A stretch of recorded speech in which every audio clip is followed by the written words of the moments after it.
Hey, what's up, people of Qinglan? Welcome to the Industrial Revolution podcast. We're your hosts. I'm Ricky. I'm Sage. And I'm Bruno. Today we will be discussing how was the middle class affected by the Industrial Revolution. There will be some targeted questions from me given to Sage and some trivia questions from Bruno throughout the podcast. But first, Bruno, do you think you are middle class? Well, I would define myself as a middle class, but middle class can be very different. Some middle class are very rich, but some middle class are just like normal people like us. So who do you think you are? The rich folk or the middle one? I'm the middle of the middle class, I think. Okay. Okay, so Sage, have you seen any gloomy and foggy in the sky above Britain? Well, I didn't. Is that something like the prevailing sci-fi film that illustrate the destruction of the world or something? No, it's a documentary of Britain during the Industrial Revolution. What? Yeah, I mean, it was disgusting and real. Well, do you know that the trees were black in London during the Industrial Revolution? Yeah, I knew, because all the photographs are in black and white, you know. Well, it's true. It's not sci-fi. Okay, alright, cut to the chase. Sage, have you seen this article called The Rise of the Machines from Britannica? Yep, because that's the most interesting one beside Wikipedia. And I've formed several quite interesting points.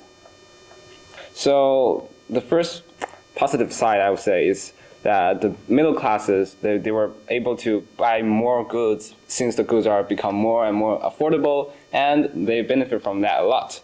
And secondly, the rapid growth of labor-saving inventions reduce their workload. So the middle-class people, they have more time for leisure and maybe for relaxation. And lastly, I think the growth of medicine as a branch of the products that are introduced during the Industrial Revolution has also raised people's status of living during the Industrial Revolution. So that helps the people to suffer less from pain, especially for middle class people, because while the supply of the medicine is growing, the middle class people can afford it more easily. Well, my question for you is that, so from what I'm hearing you say, is that you think that the pros brought by the Industrial Revolution to the middle class people are much greater than the cons? Well, in long term. Okay, so here's my question. Do you think that the pros are able to counter the negative effects brought by the cons of the Industrial Revolution? For example, the rise of unhealthy habits and poor working conditions. As you know that many people in the middle class during the Industrial Revolution, they worked in very harsh environments inside cotton manufacturers and other assembly lines. Many of them were abused and they worked very long hours in harsh environments. So what do you think about that? Well, admittedly, I think at the very beginning stage of the Industrial Revolution, the people, especially for the workers who worked in the textile industry, suffer a lot from the injuries brought by the machines and also abuse from their employers. I think that's indeed a great deal for themselves and their family. But through the evolution of the regulation add upon those employers and also to the factories, the standard of living for the workers has gradually been enhanced, and people were also spontaneously forming things like labor unions and also maybe other organizations, and that really helped them to raise their awareness that we are workers, we are equally important with the people from other working classes. So Bruno, I think you have something to say about that? Yes, I agree with Sage. There's a series of actions for the Factory Acts, and the Factory Acts of the 1800s was a series of laws passed by the British government to regulate the working hours and working conditions in factories during the Industrial Revolution. Prior to these acts, there was no laws regulating the working conditions, so it caused workers, especially children and women, suffered a lot from the factories. The first one was passed in the 1802, and it regulated working hours of some people, like the minimum age of the workers and the length of the working day. And the later factoring acts have helped benefit more women and children that was in the harsh working environment. So overall, the Factory Act was a significant step towards improving the lives of workers in Britain, and it is built of a lot of labor laws of today. Yeah, I agree. Even like in today, they have like some long-lasting effects from the Industrial Revolution. We can see people forming strikes on the streets, and that's not really negative or positive. That's just a representation of workers' will to protest and to voice their opinions for their own working conditions. So I think that spirit is something we want to advocate and encourage. And yeah. And I have just had an interesting idea. I want to use ChatGPT and see how it has its views on our matter, which is the effects of Industrial Revolution on middle class. Okay, our old friend. I'll ask ChatGPT this. Let me try this. Okay. Okay, so here's ChatGPT's response to my question. It's very long, and I would just read the conclusion.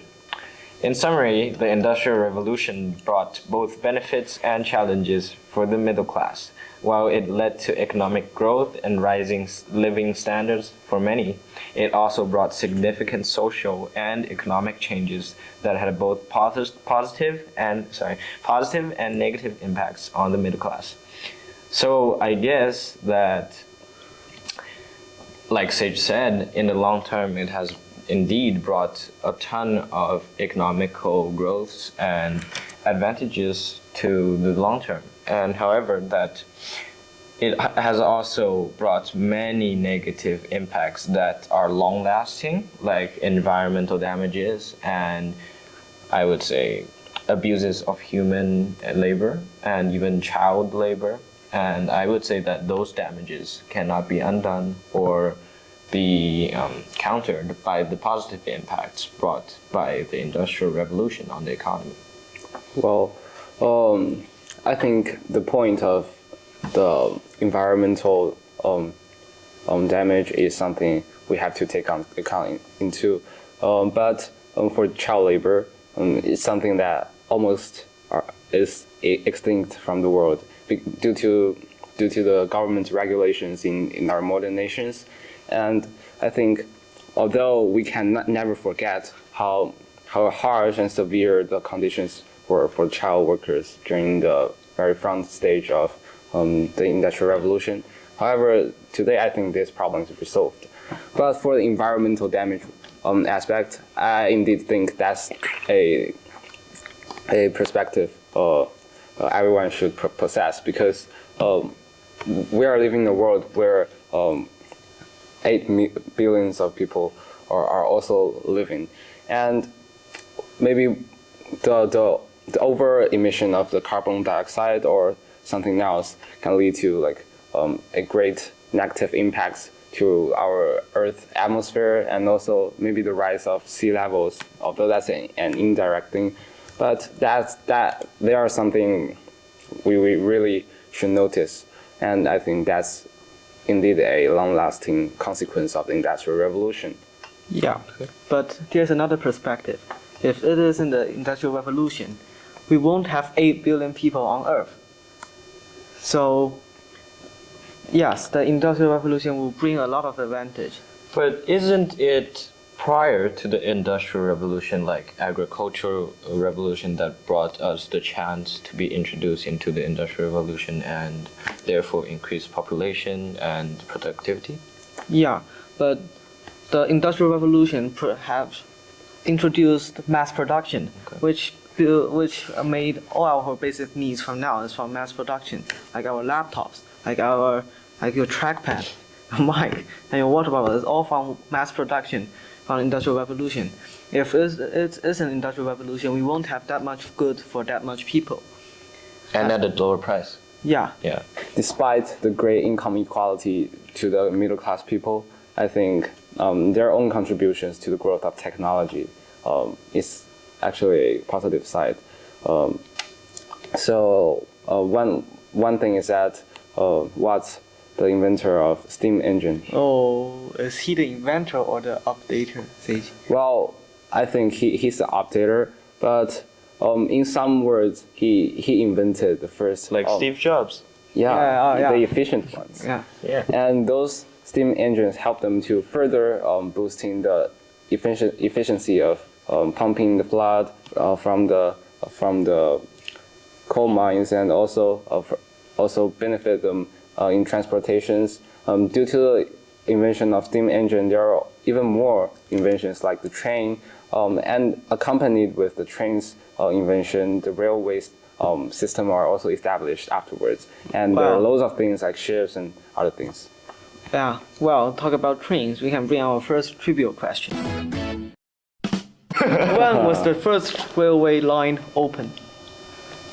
I guess probably in the 19th century, because I recall there's a guy who invented the train, and he was abused by many people because actually during that age the train works much slower than horse thing, and all like the crowds were like, whoa, dude, that's not an invention, that's a drawback. I have no idea on this question, You so can I'm guess a just number. I'm just gonna guess that because the Industrial Revolution started around the 19th century, and I would say 1850s. Oh, it's actually earlier. The answer is 1825. It was built by the Stoke and Darlington Railway Company. It's a 25-mile-long railroad connected Corliss near the North English town of Sheldon, and with the towns of Stoke-on-Tees and Darlington.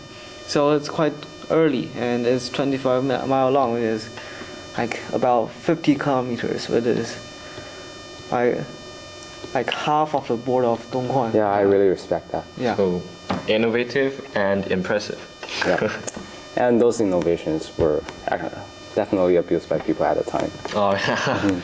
And yeah, needless to say that we kind of needed those powerful factory owners to allocate these resources onto developing Yeah. trains and railroad systems. Yeah, because the train is not public. The railway line is actually private railway. So it is brought by the entrepreneur. Yeah, Power. however, like the middle class people also benefit from their own efforts, I would say. And that's, I would say, a positive impact, although they suffer a lot. Like when they're building the railways, they were also like beaten by their employers. Yeah, it is the invisible hand, right? Yeah, The power of capitalism. I totally agree. And today we are also experiencing another industrial revolution. So there are many times for industrial revolution, we know, and there are actually scientific revolution and also cognitive revolution because of the invention of AI. That's not the cognitive revolution for humans, but for the machines that we used to be like, oh, they're just like really boring, working on their own, but cannot really communicate with humans. But now the middle class people can access things like ChatGPT and GPT-3, and I think that's really remarkable for a human. Yeah, I would say that people during the Industrial Revolution had much harder chances in climbing up the social ladder, possibly because, however, there is also the other saying that currently, nowadays, it's much harder for us to climb up the social Yeah, ladder. I think that will be mentioned in next episode. Okay. So I think that's pretty much of our podcast today, and see you next time. And goodbye. Bye.